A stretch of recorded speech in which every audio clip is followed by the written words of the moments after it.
And I know there's another big tournament coming up here this weekend at Irvine Lake. And Jimmy Getty is here to join us right now to tell us more about it. Jimmy, is that you?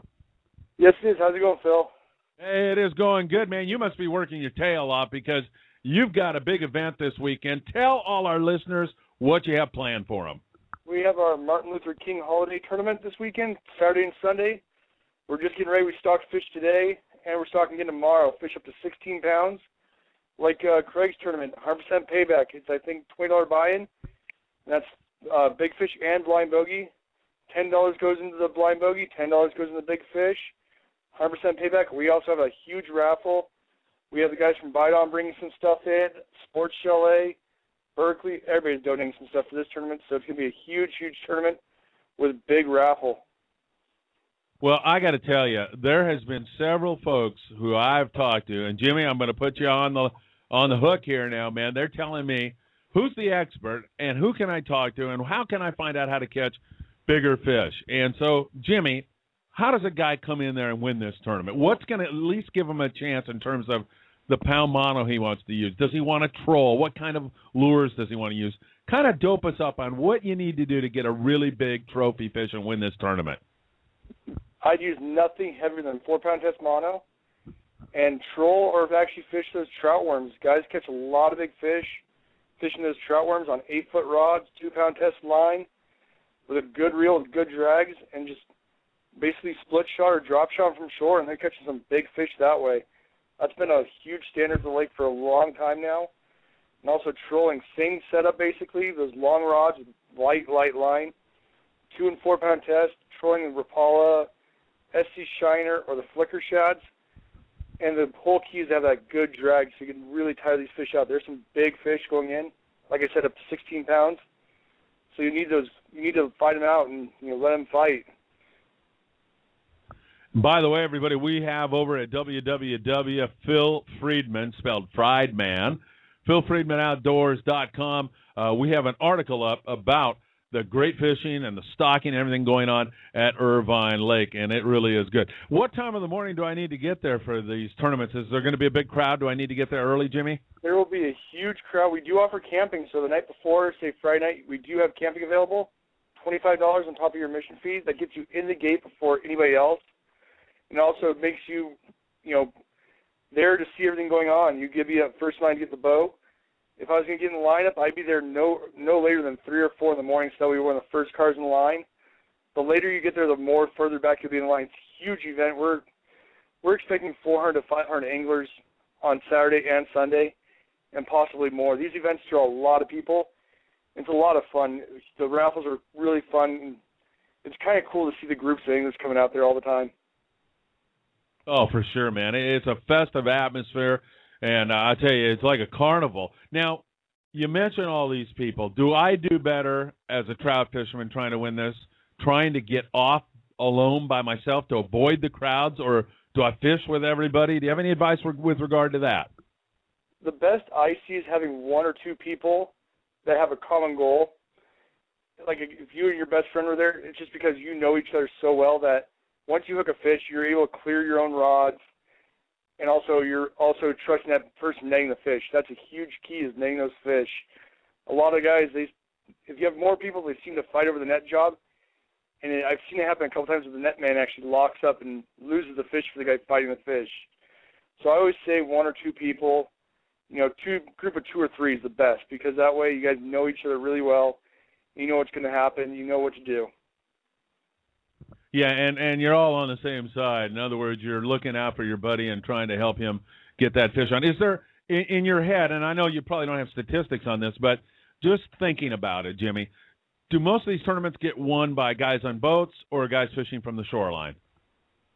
The first few years we offered tournaments, I've been doing this for 10 years, it seemed like the first few years were shore guys, and now it's kind of 50-50 where you'll see a lot of troll fish being brought in, and you'll see some of the bait fish being caught in, some power bait fish, the power worm fish, all that. It's roughly right down the middle right now from what I've seen this year. Is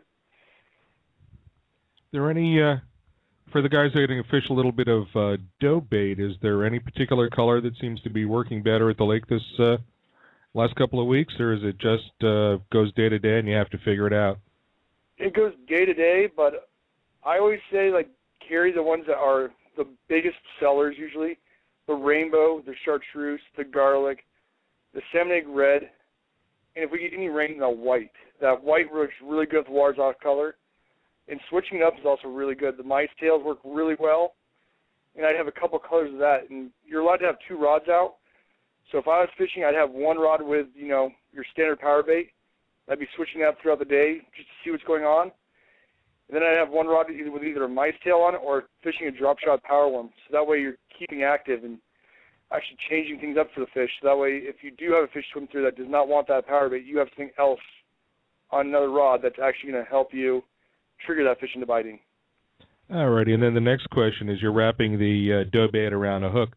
What size hook would you use as a minimum or maximum, or what, is there a trade-off between a small hook that the trout won't be leery of that still has enough bite to hold that fish once it swallows the bait? Any recommendations? Personally, I use nothing bigger than a size 20 treble hook when fishing power bait. I like to have the smallest hook possible. That way I can use a smaller piece of bait, make it stand out basically. I know a lot of guys use the 18s. The 18s work really well. It's all about personal preference to me and having confidence in what you're fishing. So if you have confidence in that size 20 treble hook, I honestly say fish that. If you have confidence in the 18, fish that. A lot of people don't realize that confidence is 90% of the game in this fishing industry. Yeah, I agree with you. Hey, I'm not sure if this is a caller with a question or not. Andrew Deal, is that you? That's right. It's me, Phil. Thanks for taking my call. Hey, you're welcome. Welcome to Phil Friedman Outdoors Radio, and I know you're going to be fishing this tournament, aren't you? Oh, I'm not going to fish the tournament. I'm going to go on Friday and catch all the big fish before the tournament. Well, did you have a question for Jimmy? I know you wanted to get caught up. Go ahead. Take over. Yeah, this is a great show, Phil. I mean, you've gone through and answered almost all the questions that I was going to ask. But I'll ask Jimmy this. What do I do when I get there? How do I find the fish? I know these trout like to school up. And then the second question is, how long of a leader do I use if I'm doing like an inflated night crawler or some power bait? Are you fishing from the shore or a boat? Maybe renting a pontoon boat on Friday. What I would do if I was going to try and locate the fish, I'd actually troll down the west shore and in front of the dam in the Red Clay Cliffs area. Once you find an area that you seem to got a couple bites on, like say you got a couple bites on the west shore going down it, I'd stay in that little area, and I'd go back to fishing the power bait, the night crawlers, and the pinch crawlers. I'm assuming you're going to pontoon boat, you're going to have multiple people.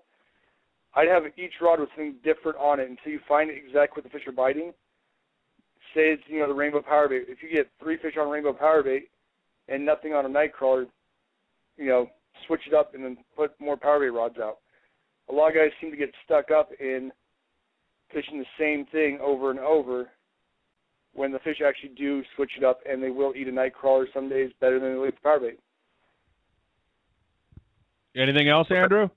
That's great advice. And what do you think for the leader length? Am I looking at are they close to the bottom, or am I a couple feet, 3 feet of leader? The last few weeks has been about 14 to 18 inches. But we did have a little wind on Monday, so that could switch that up. I'd have a few, if I had buddies out with me, I'd have a couple rods with the 12-inch leaders, and then some with a little bit longer, 14, 18. I like to keep about, for me personally, I like 14 to about 18-inch leader lengths. That way you're actually covering the areas. Okay, great. And are they in deeper water or shallower water nowadays? It seemed the last few days actually that they've been shallower, in about 10 to 15 foot of water. But like I said, that could switch up any day too. So varied up, have one guy cast off the back of the boat towards deeper water too. It's always a game of change. So it's kind of fun that way. Okay, great. Well, thank you, Jimmy, for answering all my questions. Phil, keep it up. Great show. Hi, Will. I heard you there. And everyone have a great day. Hey, Andrew, thanks so much for calling in to Phil Friedman Outdoors Radio, and best of luck to you and your family on Friday. Stop in and see Jimmy if you have any more questions while you're at the lake. All right, Phil. All right, Andrew Deal calling in, everybody. Nice phone call from him. All right, Jimmy, any final words of advice for anybody calling in? That was a nice phone call, guys coming out to see you on Friday, but any other words of advice? Can you think of anything you'd drop here at the last minute for everybody? Just make sure you have fresh line and, you're ready for what's going to be happening. There's going to be some real big fish. We have everything you need at the tackle store there. We have the Bite on Garlic, which has been really popular, all the power baits, all the SC shiners and flicker sheds you can think of. We have all the Rapalas, everything you need to be successful in the water. Ask our staff. Our pro staff is there in the mornings. All of our staff are fishermen, and we're there pretty much every day. So we know what's going on. We want you guys to catch fish. That's our motto at Irvine Lake, is the lake that wants you to catch fish. Jimmy Getty, everybody, from Lake Irvine, a huge tournament this weekend. Jimmy, if we want to get in touch with you or visit your website, how can we do it? Our website's irvinelake.net. We also have our Facebook, Irvine Lake.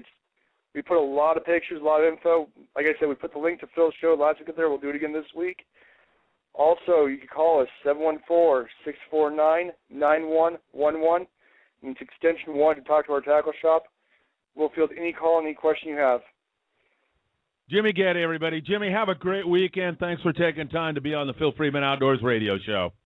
Not a problem, Phil. Thank you. This is a great show. All right. Jimmy Getty, everybody, from Lake Irvine, and they've got a super tournament coming up.